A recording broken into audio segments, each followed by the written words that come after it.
And joining us right now, the man that brought the Houston Astros to their knees.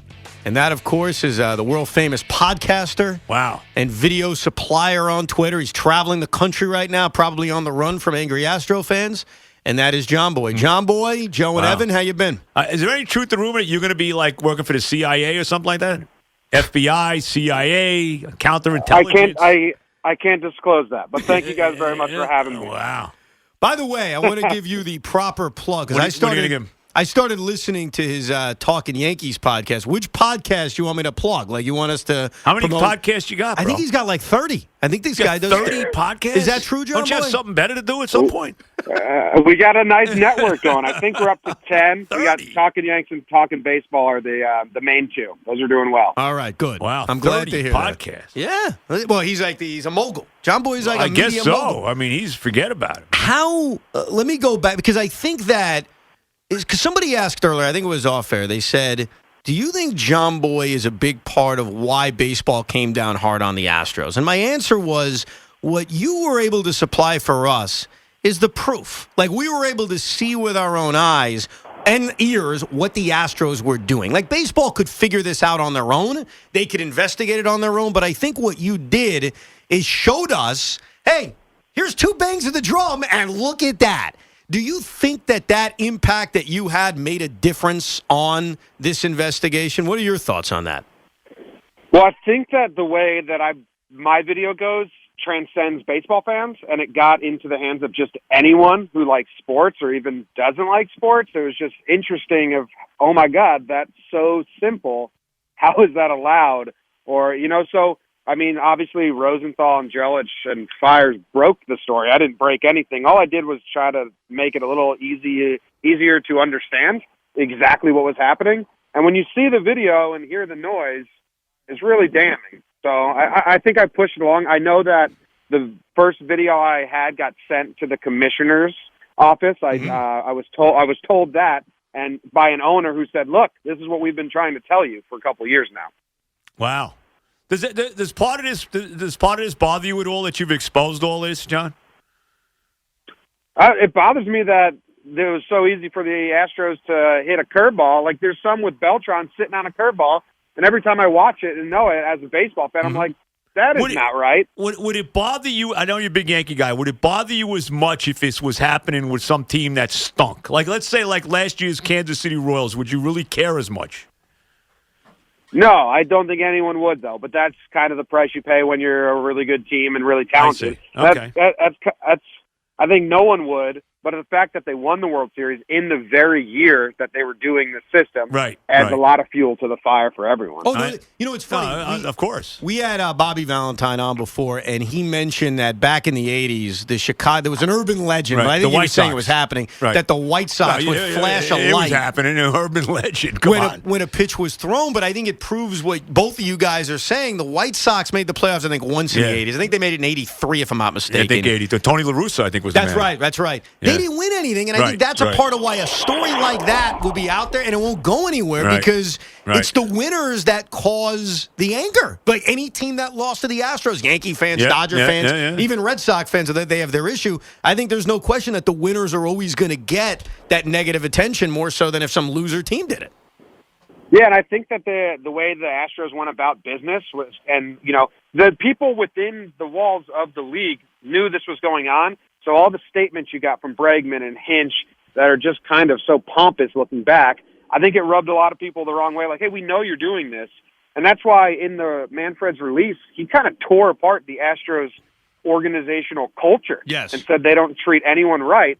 And that's what I kept wondering was, why is everyone so eager to point just at the Astros? If this is league-wide and a lot of teams are doing this, wouldn't we have heard other fingers get pointed at other teams by now, like specifically? But everyone is just pointing like, no, those guys are the bad guys. Punish them. Are you happy with are you okay? Is this enough for you, what has happened with Hinch getting fired, the GM getting fired, all of that? Is that enough for you? Happy with the punishment here? I go back and forth on it. Part of it for me is just I'm so happy that they confirmed it because my Twitter was a mess. and people thought I was making things up, and everyone was making things up.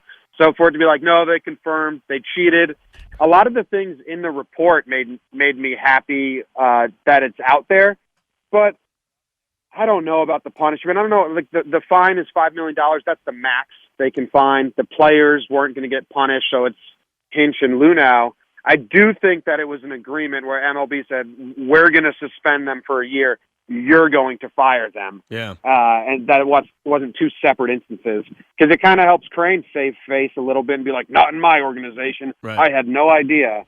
And then what I said is, if Hinch, at the end of this, if he gets hired like that, then I think this was pretty soft. But if there's some blackball situation or teams like stray from hiring him, I think that maybe that's a fair punishment. I really don't know. I'm satisfied that they came out and said, no, confirmed. Those guys cheated. But I don't want them to take the title away because I don't care about that. And MLB is not going to put that on the permanent record. Right. You know, they don't want someone in 100 years saying, "Daddy, why is this got an asterisk next to it?" Right. And then they have to explain the blemishes. No, I agree with you on that. No.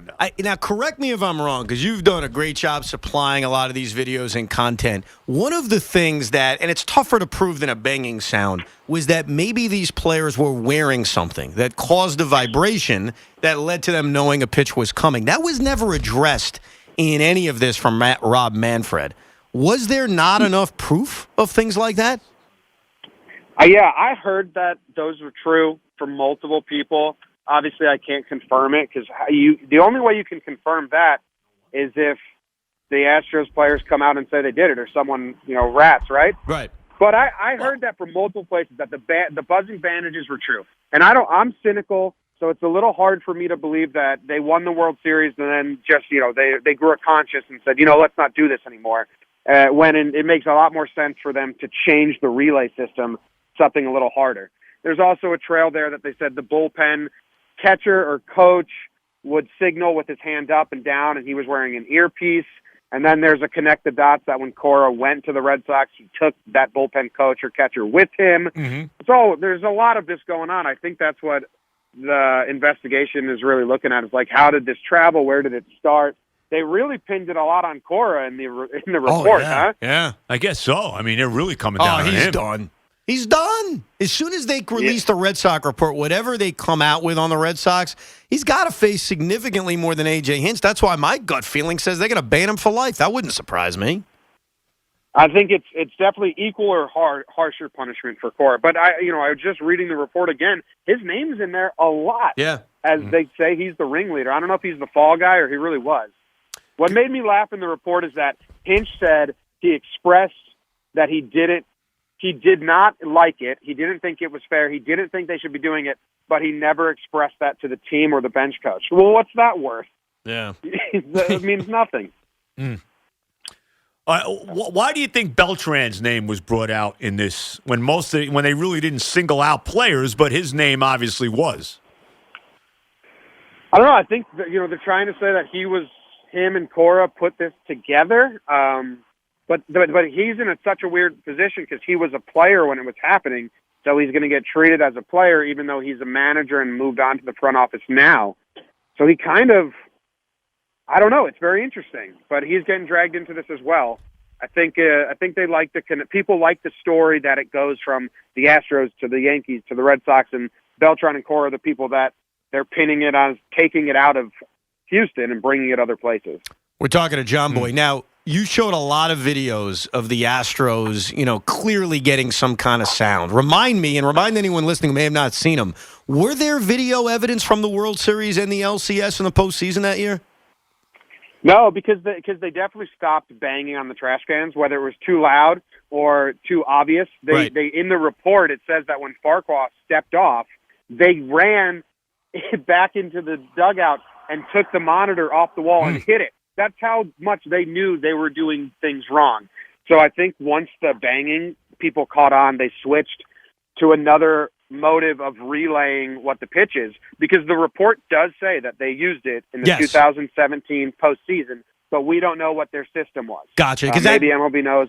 That's what I was curious about, because in the report it says they use it during the postseason. And look, it doesn't mean they didn't use it if we don't see the evidence, but I think that really made an impact on a lot of people seeing. And you mentioned it earlier, even non-baseball fans, how obvious it was when you hear a banging of the drum clearly, and then the type of pitch. But we don't have that evidence, that video evidence for anything in the postseason. So we assume they were doing something else during the postseason, like you said. Yeah, I don't think they're going to win 100 games using a system and then just all of a sudden stop in the playoffs. That doesn't really make sense. Do you think that the cheating by the Astros directly cost you your team the ALCS that year directly? No, I won't say that. I'm not brazen enough to say that. I'm sure a lot of Yankees fans are. The Yankees couldn't really hit. The Astros had pretty good pitching. So there's a lot of other factors. Did it help? I mean, of course it helped them. If they knew what pitch was coming, it surely helped them put some runs across. But who knows? I do think, Judge got screwed out of an MVP, and that would have made him some extra money in arbitration this year. He had that on his record. So I think he's got a right to be a little mad about that. Here's the thing, though, and tell me if this matters to you at all. Me or John? No, to Jomboy. I know it doesn't matter to you. Yes. No. Altuve splits in 17. Guy at 380 on the road. Now, that doesn't mean he wasn't helped out with one home run or an extra home run at home, because knowing the pitch can certainly help. But does that change your view at all? Because you just said it. Hey, Judge got screwed out of the MVP in 17. Now, you could say that without any cheating scandal, because the vote was very controversial. I'd be the first to admit that. There were a lot of people who just looked at the stats and said, hey, come on, it's got to be Aaron Judge. But do those facts that Altuve was so good on the road change your view at all when looking back at that MVP award? Well, a lot of Astros fans are showing that, hey, we were just as good on the road. Well, that doesn't mean you didn't cheat at home. Maybe you didn't have to then. If you are a talented team with talented players. So I don't know. It's hard to say this guy would have been much worse if they didn't have this in play. I think this upcoming season will be under the microscope just for that reason. Their home numbers and their swing rate and walk rate is going to be everyone's going to be looking at them saying, oh, Bregman's striking out more. Bregman's swinging at balls in the dirt more. It'll be very interesting to see. But I don't know. It's hard to really judge exactly how much it helped, how much it hurt. The only thing we know is it helped them. And other teams didn't have the system in place. We're talking to Jomboy, who has more podcasts than there are pods. And that's a tremendous job by you. You got to be very excited. You're a big Yankee fan. You got to be very. I mean, who's beating your team this year? Now, you never know. I mean, it's crazy once you get into the baseball playoffs. We know that, but on paper, they're far and away the team to beat in baseball this year. Yeah, I like that. It's a good start, but some team will come out, something will happen, injuries will happen, everything will change up. You never end the season with the team you start the season with, and that's the scary part for the Yankees, because that's what would be the goal. So we'll have to see. I'm pretty confident. I like their odds. Oh yeah, no, they should. Who's the next team in the American League right now? That's a great question. As a Yankee fan right now, and you're right. That? Things are going to change, but who do you look at as the biggest challenge to the Yankees in the AL in 2020? The Rays came to mind. The Rays are pretty good, and I hate going to the Trop, so maybe they'll give us some trouble. The Central's going to beat up on each other, and then one of them will lose in the first round. And the West, I don't know, it's kind of wide open. I'm really interested to see how the Astros play, because we were talking with Jack Flaherty and Trevor Plouffe yesterday. We did a show with them, two guys that are in the league and been in the league. Right. And I asked them, how much is this going to weigh on the Astros during the season? They're going to be hated everywhere. The media is going to be a nightmare everywhere. It just seems like it's not going to be a fun time. And they said, yeah, it's probably going to be a really terrible season for them. We'd be surprised if they could overcome it. Are you? But he also lost Garrett Cole. Yeah, that's a big one. Let's not forget that either. Yeah, that's a big blow. Yeah, and they don't know what pitch is coming anymore. I heard. That is true. Are you prouder? Because here I look at now. I started listening to you before you were releasing videos. I enjoy your podcast, and I think you've already shown to Joe a little bit of what I like about you. I think you're a very realistic Yankee fan. Do you get that sense? He's a very practical Yankee fan. He's not arrogant. You a football guy too, or you're not a football guy at all?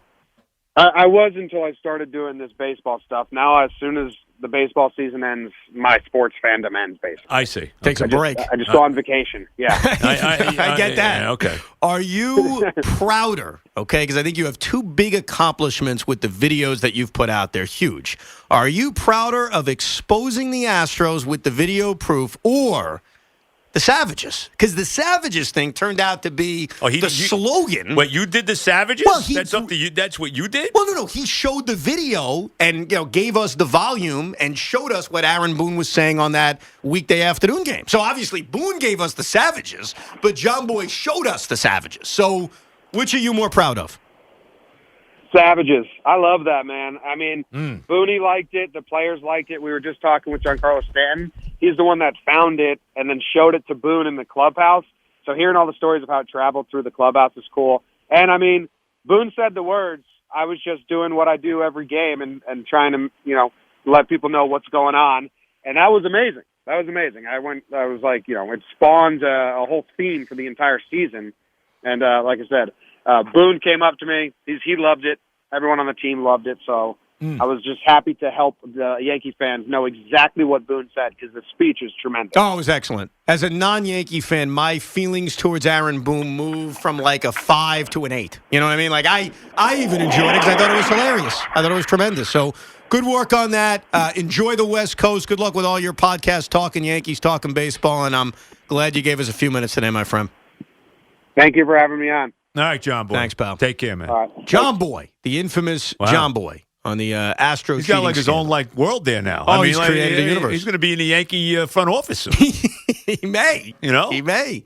I respect him, man. Guy built it up and started the whole thing by himself, really. Him and Jake. Trost, Jomboy.